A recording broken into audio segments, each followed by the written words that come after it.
I don't know.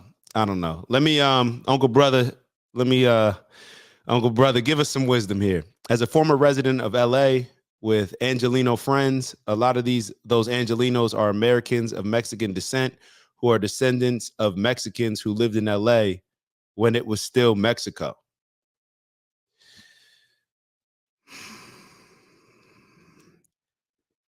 To the victor go the spoils.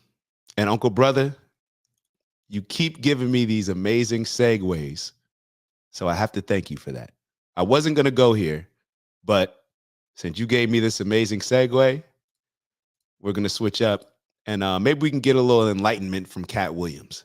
Let's hear what Katt Williams had to say to a heckler that was seemed to be very proud of his Mexican heritage. Let's take a look. Are you Mexican? Do you know where Mexico is?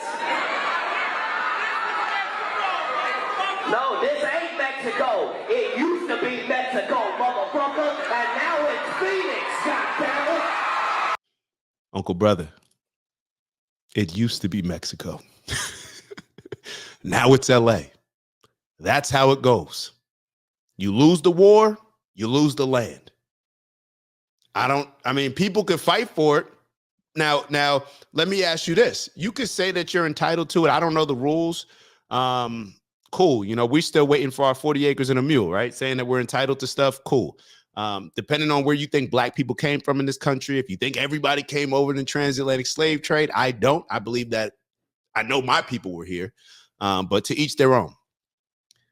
I don't know. Should I just say like, yo, I'm reclaiming this land. I'm reclaiming this land. This was my people's land. Matter of fact, I'm about to get in trouble talking about other regions throughout the world. But should I be able to do that? I don't know. It's America right now.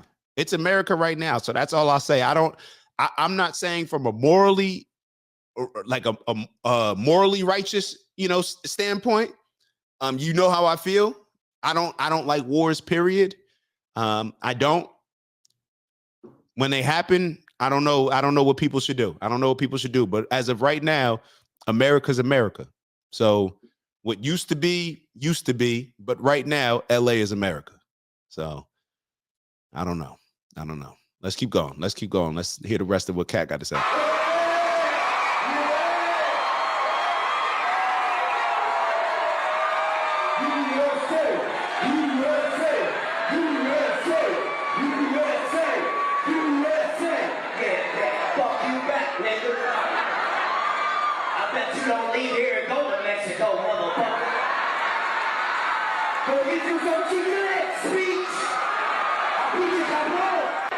Motherfuckers think they can live in this country and then still be allegiance to another fucking country. If you love another country more than you love America, motherfucker, then get to step into that bitch. So if you love Mexico, bitch, get the fuck over there.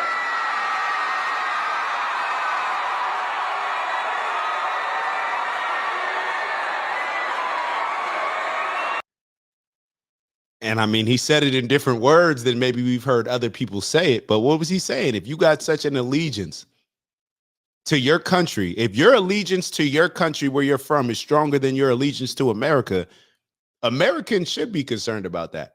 The only reason why black people are not concerned about that is because, in my opinion, is because we don't feel that. And let me not put myself in there because I don't feel this way.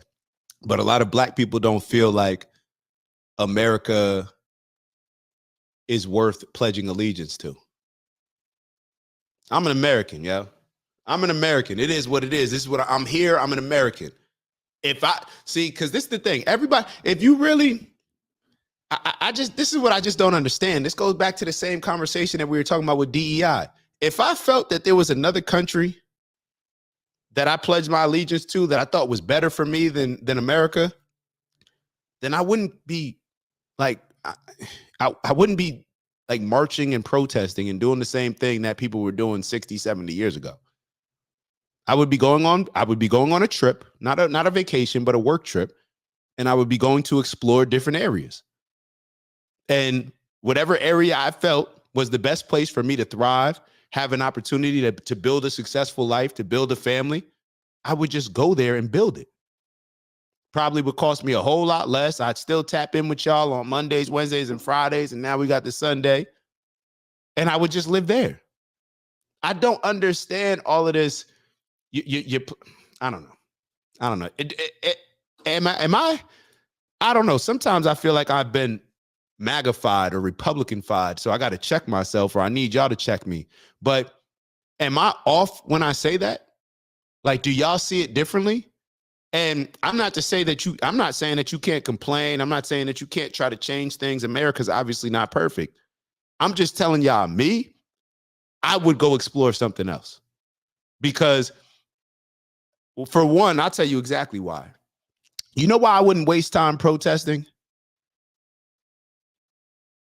You want to know why I wouldn't waste time protesting? Is because niggas only want to protest in the moment when it's convenient or everybody else is jumping out there. Niggas only want to protest when it's, we all going out there, George Floyd. Oh, yeah. Did you change your bank to a black bank? Did you drive, extra miles to go support that black business compared to the white business that's right down the street that you love? Did you go eat at that black restaurant? Are you willing to stay committed to this cause? Are you willing to inconvenience yourself in order to support black businesses instead of the businesses that you just give your money to? Or do you just want to protest, take a pic, feel like you did something, pat yourself on the back, and then get right back to white ice being colder than black ice?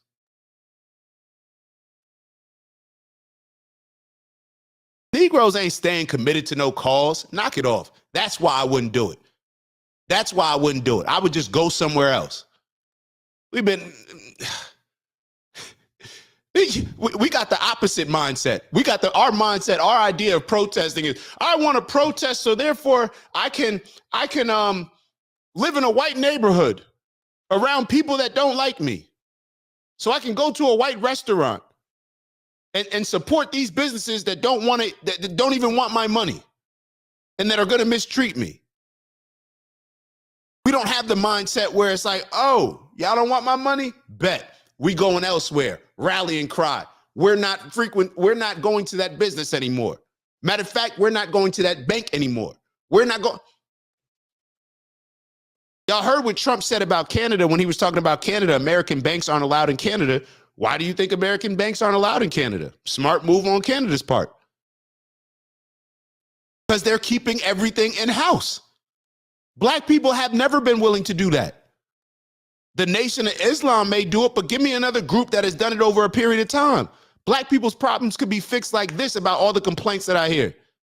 But instead, we want to fight so this business owner, this white man who's owned this company, we want to fight, and so they can't have nepotism. This white man owns a company, and I think that when the person I'm competing against for the job at this white man's company, his nephew I'm competing against, or his nephew's friend, why would he hire me? It's like we don't even learn from the people. Like, why don't we just do the things that they're doing? But we want to fight tooth and nail. No, hire us. Nah, you're not that valuable.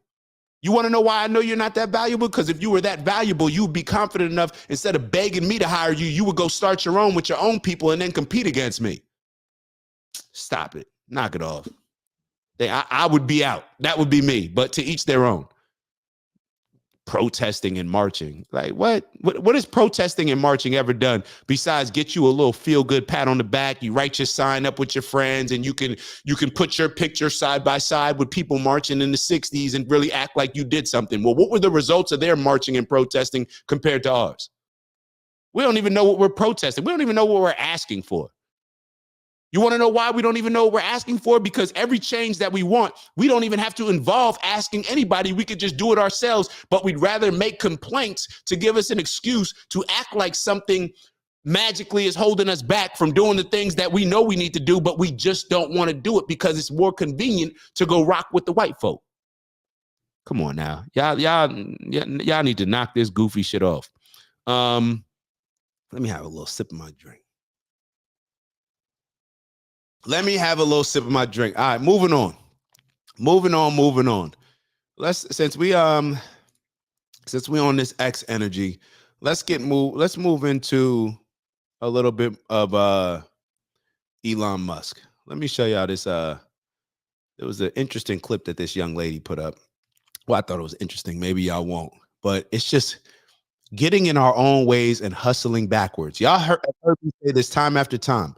We hustle backwards. The Democrats have convinced people that vote Democrat. And it's specifically with black folk. We are hustling backwards. We are hustling backwards because we're too emotionally engaged, not logical enough, not mature enough. We don't have the emotional intelligence to remove certain aspects of emotion and see things more logically. So we keep getting caught up in a Trump is trying to take over Gaza. So what? Trump is he's getting rid of so what? It doesn't help you anyway. Elon Musk is taking up. So what? You were cool when George Soros. Have you ever looked up George Soros' history? So you tell George Soros, you look up the history of George Soros and compare it to Elon Musk, and you tell me who's the white supremacist. But no, it's because y'all ain't gonna never do research. Y'all don't never read. All y'all do is watch MSNBC and ABC and NBC.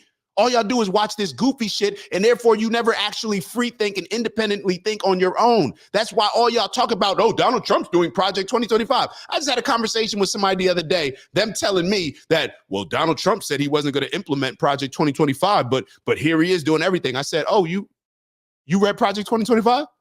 No. So how do you know what's in Project 2025? To say that Donald Trump's doing the things that are in Project 2025? Crickets. Goofiness.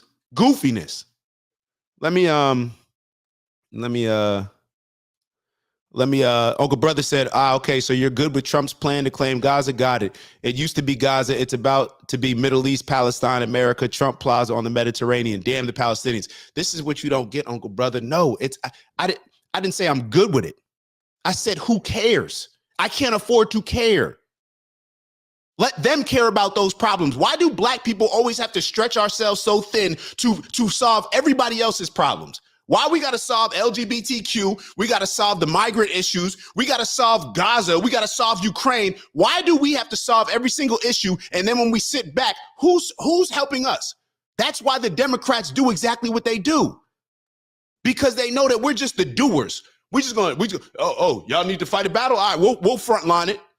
Why are we always frontlining stuff that doesn't have to do with us? I'm not saying that I'm good with it. I'm saying that it's not at the top of my priority list. That's what I'm saying. I'm saying that I'm not going to get emotionally attached to it, especially just hearing Trump talk about it. And then the next day, of course, the speaker comes out and says, well, it's temporary. Uncle Brother, have the Palestinians came over here and fought the black battle? Did I miss something to where when slavery was going on, people in Gaza came over here and pulled up on the Americans and shut down slavery? Matter of fact, the only people that helped fight with slavery were other white people. But now we're supposed to fight everybody else's battle. So I'm not saying I'm good with it. I'm saying I'm not thinking about it because it's not at the top of my priority list. I can't afford to think about it. If I play for the Knicks, I'm thinking about the Knicks. I'm not thinking about the Lakers. I'm not thinking about my college team, and I'm not thinking about my high school team because I'm in the game playing for the Knicks. So that's my focus. It's like, why do the people that have the least amount of resources, the least wiggle room, the least power, why do you feel that you need to involve yourself in everybody else's struggle? Is it because just so we can say we felt good about something? Do you want results or do you want to feel good? That's like, you know what it's like? People that always seek validation from people. That's what black people have become. A group of people that always seek, because we're so insecure, we seek validation from every other group. So therefore we'll fight every other group's battle. every other group's battle. Meanwhile, who's helping us fight our battle? Let's continue. Let's continue. Life is amazing. Life is amazing.